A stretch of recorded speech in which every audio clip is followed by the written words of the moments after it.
Halo sobat semua, apa kabar? Nah, untuk video kali ini saya mau bahas tentang ada satu laptop notebook HP Pavilion 11 F004 TU atau sejenisnya yang prosesornya Celeron N. Bukan hanya laptop ini sih, ada beberapa kayak Asus, ada juga beberapa kasus yang sama, yaitu touchpadnya tidak berfungsi setelah diinstal ulang atau setelah di refresh, apalagi yang versi DOS ya, kan kita install DOS, OS-nya kan kita install sendiri. Nah, kalau kejadian seperti itu jangan buru-buru ganti touchpad atau dibongkar, karena problemnya bukan di situ. Nah, contohnya yang ini HP Pavilion, ini F004. Kalau part numbernya X5Q39PA garing AR6. Ini yang HP ya. Nah, ini problemnya. Jadi ada kawan, sobat saya, dia tiba-tiba laptopnya ke refresh atau kembali ke default ya, kembali ke tampilan awal. Jadi datanya hilang semua. Dia masuk ke ke Windows-nya, nggak sengaja ke refresh, dan katanya yang refresh itu adiknya, tapi saya nggak terlalu yakin sih kalau itu adiknya. Jadi gini kejadiannya, kalau kita nggak pakai mouse, jadi dia nggak gerak, touchpadnya nggak ada sama sekali, icon mouse-nya itu nggak ada. Nah, nggak ada ikonnya kecuali kita masukkan si mouse. Kalau mouse-nya masuk, dia ada nih. Ini bisa kita tekan, bisa kita refresh. Nah, kalau misalnya ini kita lepas, ininya nggak fungsi, sama sekali nggak fungsi, nggak bisa kita apa-apain. Kita klik kanan nggak bisa, klik kiri nggak bisa, nggak ada respon apa-apa. Jadi ini jangan buru-buru diganti touchpadnya, karena problemnya bukan di touchpad. Nah, dan bukan juga touchpadnya kunci. Seperti ini.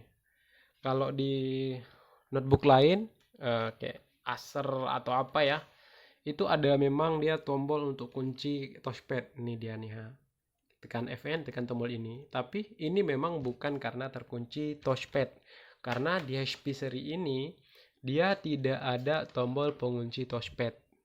Nah, tidak ada. Biasanya dia di F5 atau di bagian touchpadnya ada penguncinya. Tapi ini nggak ada, memang nggak ada penguncinya.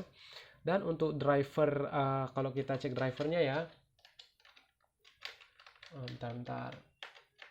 Saya harus pakai mouse biar bisa gerak touchpadnya. Dan juga bukan karena drivernya tidak naik. Ada juga beberapa sobat yang teknisnya abal-abal seperti saya ini. Jadi dia pikir ini drivernya nggak naik. Ada juga yang berpikir ini hardwarenya rusak nih, touchpadnya harus diganti. Jangan buru-buru berpikir seperti itu. Khusus untuk terutama ya yang beberapa yang udah saya dapat di Acer yang ukuran 10 atau 11,6 seperti ini, yang prosesornya Celeron. Itu sebenarnya problemnya ada di firmware-nya atau di software ya. Maksudnya bukan di hardware-nya. Nah, kalau kita lihat drivernya sih, coba kita lihat drivernya. Ada nggak yang tanda seru atau yang belum terinstall? Nyatanya tidak ada. Jadi semua, kalau kita lihat ini di mouse point-nya juga sudah ada, udah lengkap. Jadi nggak ada lagi yang tanda seru, artinya drivernya sudah ada semua. Terus kalau kita lihat, mungkin ada Synaptic Touchpad-nya belum terinstall. Nyatanya Synaptic Touchpad-nya juga sudah ada. Sudah ada di sini, jadi coba ke setting di app. Kita klik app. Kemudian bentar, app, kita ke app-nya. Nah, di app-nya juga sudah ada sebenarnya Synaptic Touchpad-nya. Coba kita lihat mana dia.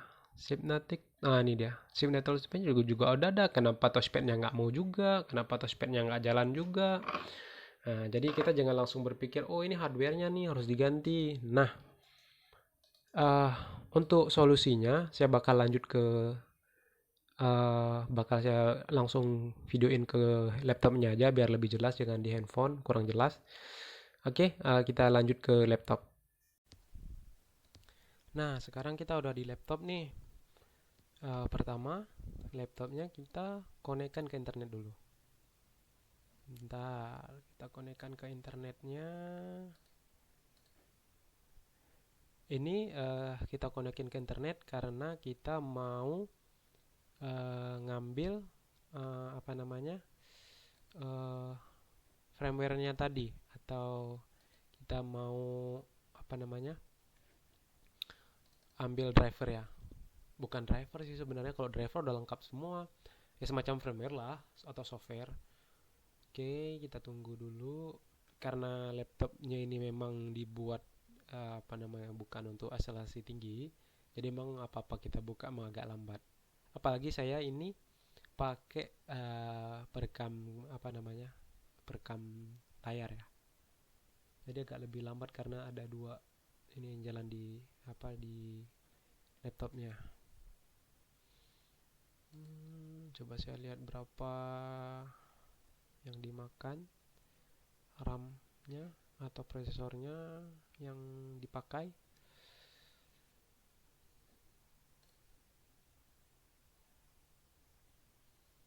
95% CPU dimakan atau digunakan.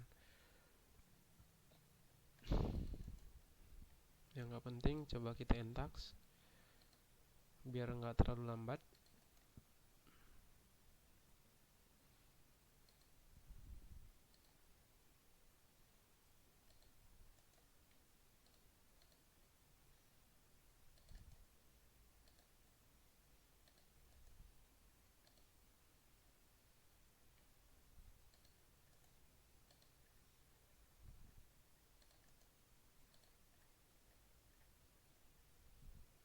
Kalau kita lihat di sini juga Cinematic Touchpad-nya kerja ya di Task Manager-nya.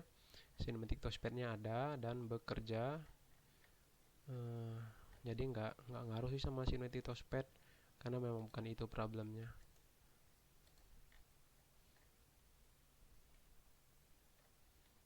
Oke, udah lumayan sih. Sekarang kita ke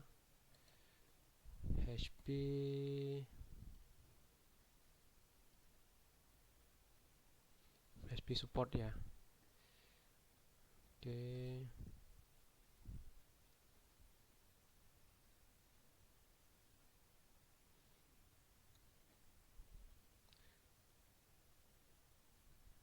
Kebetulan kalau saya karena udah pernah akses, jadinya langsung kebuka ke driver notebook 11F00TU. Sebenarnya kalau sobat mau identifikasi juga bisa sih, langsung klik di sini di identifikasi.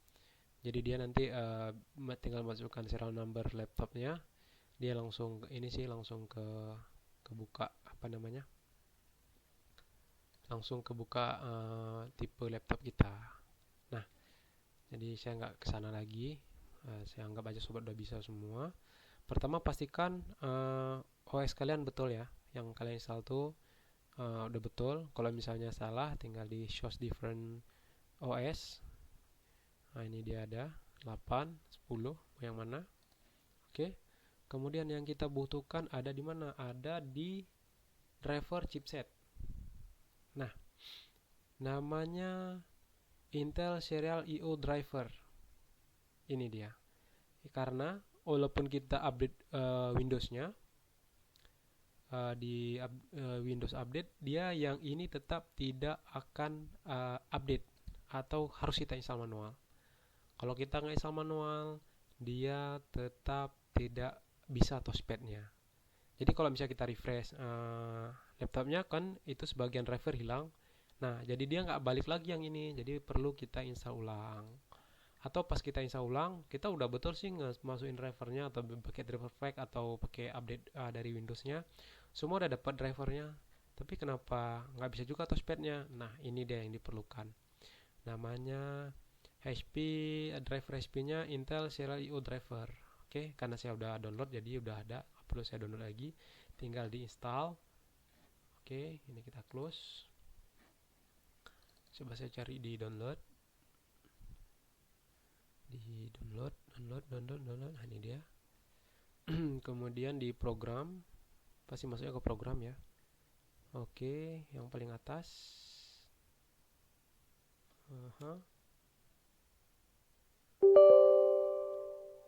Yes. Tinggal ikutin aja, ini ada keterangannya, title-nya Intel Serial I/O Driver.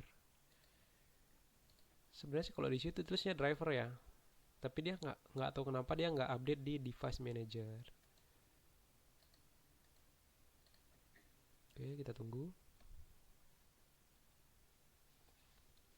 Nah, kalau udah sampai di sini tinggal next, accept, next lagi. Nah, tinggal kita tunggu sampai selesai. Kalau nginstalnya manual atau nginstal Windowsnya dari nol, ini bukan Windows bawaan original ya. Kalau bawaan original, kalau kita recovery Windowsnya kan biasanya langsung set sama driver dan add-onnya ya. Kalau kita nginstal yang DOS atau kita nginstal ulang dari nol, jadi kita perlu nginstal driver satu-satu ya. Atau kalau pakai driver pack bisa langsung. Nah, setiap selesai nginstal driver, itu disarankan untuk restart. Kenapa? Biar dia kalau misalnya driver kita memang problem, nggak sesuai, dia bisa langsung. Nah, tadi saya lanjutin, berarti kita setiap selesai install driver, bagusnya kita lanjutin yang tadi kan. Jadi kalau misalnya kita selesai install driver, angka baiknya kita restart dulu kita restart. Kenapa? Biar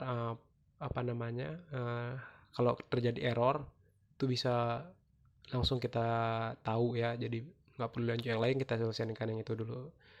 Atau dia mungkin biskin atau apalah, blue screen atau apalah ya kan. Jadi sekarang tadi udah selesai kita install, udah selesai kita restart, jadi kita kembali ke laptopnya, kita tes touchpadnya. Jadi saya nggak pakai lagi mouse, jadi kita langsung main touchpad. Jadi touchpadnya sudah bisa. Nah, jadi kita bisa main touchpadnya karena I/O drivernya tadi udah ada. Nah, ini dia.